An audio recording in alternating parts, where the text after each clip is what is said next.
martxoak 8 da, emakumeen nazioarteko eguna. Horregatik gaurkoan hurrengo belaunaldiko emakumeekin hitz egin dugu haien egoera eta ikuspuntua ezagutzeko.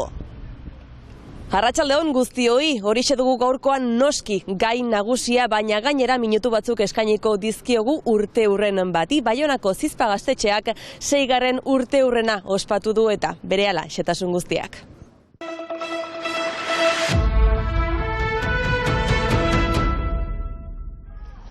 Azken hamarkadetan emakumeak gizartean duen lekua izugarri aldatu da. Baina emakume eta gizonen arteko berdintasuna erreala alda. Gaur martxoak 8 Etxepare lizeora hurbildu gara, bertako 2 ikasleren ikuspuntua ezagutzeko. Ustez, tipitatik, ez dela erretxa emazte gazte bat zaitea gaur egun, dakinez behitugula preso hainitz sistemaren gandik inposatua zaigulako azkenean edertasun hori eta gorputzaren kultua ere inposatua da. Nio joitzen naiz ikastolan nire gorputzari buruz tipitatik naizta ez zuten erraiten zentzu txarretik eta konplimendu bat bezala konsideratua zen. Nik hasteko kalteak sanitu ditut eta oino sanitzen ditut.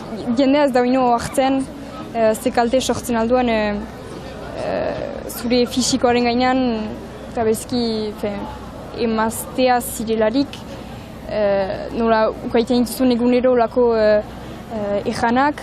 Azkenan ejanak bizki pertsonalki hartzen dituzu eta zure bizi moldea aldatzen alduzu jengatik eta hasteko nik aldetu nahi. Baina ustez molde bat edo bestez denak pixka bat unkituak izan gira. Baina pertsonalki eguneroko lana da, entzatzea ikusten egiten ditugun ekintza, gure besteko manera, izaiteko manera, eta zinez guretzat egiten ditugun, edo bestei plazer egiteko, edo norma batzuetan sartzeko. Eta beraz, pertsonalki entzatzen naiz, piskat desera ikitzen, eta ara, baina zaila da, eta eguneroko lan bat da. Etxepare lizeoan adibidez, genero ikuspegia lantzen saiatzen dira, hainbat ekintza eta ikasgaien bidez. Literaturan, izan historian, izan jendarteko gaietan, baina ez bakarrik zientzitan ere lantzen da. Ero nik uste orientazioan ere begirada berezi bat dugula, zen badakigu ze eragina duen orientazio autuetan genero estereotipoek, argi ikusten dugu hemen ere, eta hori saiatzen gara pixka bat ere lantzen. Argi dena da, bilakaera bat izan duela eta jendartean izan duen errango nuke bultzada horrek eragina duela ikastetxean eta alderantziz. Eta errango nuke belaunaldi berriek, nesken belaunaldi berriek ere asko bultzatu gaituztela eta akuilatu gaituztela gu. Ez dut uste gu arras zentroan garenik egiten dugune honetan, nik errango nuke hori dela pixkat pozgarria edo esperantzagarria. Ne ustez ala ere aintzina pausuak izan dira, badira aipatzen da pixka bat, ditugu egitar eziketa kurtsuak, biziki guti, baina aipatzen da generoa, berdintasuna, emazte eta gizonen artean eta baina ala ere, sustut iduritzen zait, dira oino iniziatiba batzuk erakasle batzuena edo, ez da aski berdin instituzio mailan edo sartua den zerbait. Nosez, bideonean gira, baina bada ala ere lana. Horregatik duela urte batzuk talde feminista bat sortu zuten eta hainbat ekintza burutu dituzte. Lizeoan ere, baititugu gauzak aldatzeko, oaxak eta oino hainitz normalizatuak direlako. Berrik ez dugu, ene 3 urtetan ez dugu bortxaz bortizkeria fisikorik edo ez gira lekuko izan, baina segur da egunero badirela oaxak, oax sexistak, oax homofoboak, eta ahuntz normalizatua dira egunerokoan ola irainak edo, eta hori enosaz aldatzekoa da, baina ahunt sartua da jenden mentalitatean, eta beraz badalan. Baina entzatzen gira, ekintzak eramaiten, sensibilizazio ekintzak, afitxak, protokolo bat egina izan da hor duela guti, hori lan handia izan da, eta zerbait gertatzen bada erantzun bat ukaiteko araberan, Eta bestalde ere bada planning familiala, liceoan edo parekideak, eta bat ikasle batzuk formatuak izan dira sexualitateari buruz, generoari buruz, eta hainbat gai buruz, ala beharren diren pertsonak joaiten aldira mintzatzeko konfidentzialtasunean. Lan horrek guztiak noski jarraitu egiten du martxoaren 8tik kanpo, beraz, etorkizunera begira. Usten dugu jende motibatua badela, bai neskak eta bai mutikoak, zenta gure talde feministan bat direla mutikoak. Negi nuke ala ere mutiko gehiago urbiltzea, baina nustez bide honan gira. Bada sekur da badela bidea, baina nustez bide honan gira. Batzutan egia da jendeaz dela urbiltzen gure mugimenduetara eta gure ekimenetara urrekin egin behar da, baina bakizu bertan izan dira jende motivatuak eta interesatuak, eta ustez kopuru tipiarekin aintzinatzen gira eta ezinta sekur da kopuru handi batekin eta gizartean orokorki jende hainitz zure alde delarik laguntzen dela, baina bestenaz kopuru tipiarekin egiten duzu eta hor ere gauzak aintzinatzen dira.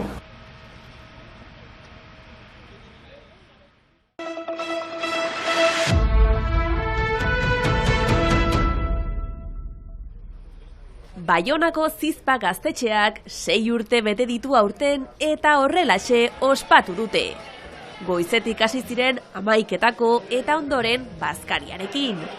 Baina hitzordu nagusia gauean iritsi zen, hainbat kontzertu egin zituztenean gaztetxean bertan. Modu horretan gogoratu zuten duela jada 6 urte lortu zutela haien aldarrikapena errealitate bihurtzea. Gazte asamblea 2008an sortu zen, eta urteetan zehar gaztetxe baten beharren aldarrikapena plazaratu zuen, lortu gabe, eta azkenean lortu ginuen, eta gero lortu ginuen Baionako auzapeza bilakatu denaren hitza, eta berak hitza txiki zuen, eta horren geroztik lortu ginuen gaztetxea beraz herriko etxearekin negoziatuz. Hori baino lehen, alere, okupazio simboliko bat egin izan behar ginuen, alere. Azken 6 urte hauetan badira berdin mantendu diren gauzak, baina badira aunitz aldatu direnak ere. Filosofia berdina gelditzen da, baina dimentsioa handiago da. Gaztetxea lortzeak bereziki auzo horretan, San Espiritu auzo horretan, permititu digu lotura hainitz egitea bertako elkarteekin, auzokideekin, eta beraz gaztetxearen jarduera igotzen joan da pixkat azken gaztetxea lortu dugunetik. Azken 2 urteetan koronavirusa dela eta aunitz jaitsi da gaztetxeko jarduera. Naiz eta irtenbideak bilatzen ahalegindu diren. Horregatik gainera atzeratu zuten urte hurrenaren ospakizuna. Guztiak seguruago senti zitezen. Noski beste gaztetxe guztientzat bezala jarduera tipitu da, baina egin ditugu gauza batzual ere interneten bidez, bertsu saioak, bideo batzu eta abar, baina bai jarduera jautsi da azken urteetan noski. Ari da berritzasten, alere zorionak ospatu berginituen normalkia urtahila bukaeran, oraindik neurri sanitarioak zirenez, erabaki dugu pusatzea. Hori bai, azken 6 urteetan kontzertu ez gain bertze mota askotako jarduerak antolatu dituzte. Gainera, Baionako hainbat elkarteekin elkarlanean ibili dira. Besteak beste, migrantei laguntza eskaintzen dien elkarte batekin.